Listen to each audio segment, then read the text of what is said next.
पास topic 2.9.1 है ions. Ions are formed after the removal of one or more electron। जब कोई atom एक या एक से ज्यादा इलेक्ट्रॉन लूज करता है तो वो आयन बनाता है। अब कोई एटम अच्छा लूज करे या गेन करे तब आयन बनता है।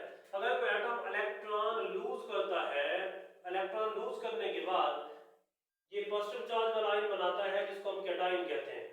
अगर कोई एटम इलेक्ट्रॉन गेन करता है, इलेक्ट्रॉन गेन करके वो नेगेटिव चार्ज वाला आयन बनाता है जिसको हम एनायन कहते हैं। और एनायन पे नेगेटिव चार्ज होता है, कैटायन पे पॉजिटिव चार्ज होता है।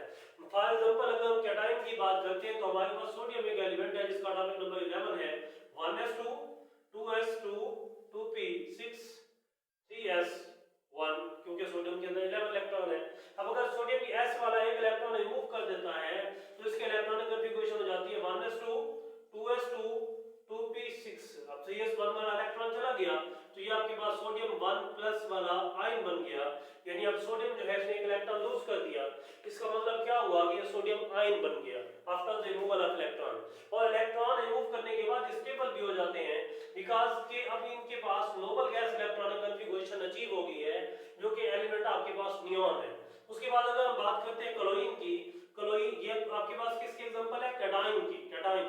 और क्लोरीन जो इसका एटॉमिक नंबर 17 होता है, 1s2 2s2 2p6 3s2 3p5। Check कर लें 2 2 4 6 10 और 2 12 और 5 17 इलेक्ट्रॉन पूरे हो गए।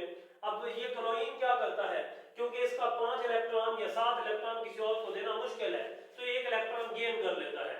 1s2 2s2 2p6 3s2 3p6।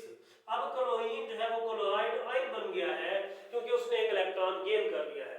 अब क्लोराइड आयन की जो इलेक्ट्रॉनिक कॉन्फ़िगरेशन है उसमें 18 इलेक्ट्रॉन है और ये नोबल गैस एलिमेंट आर्गन के इलेक्ट्रॉनिक कॉन्फ़िगरेशन हासिल कर चुका है, इसलिए अब क्लोराइड आयन जो क्या है, स्टेबल है। तो ये है electronic configuration of the ions.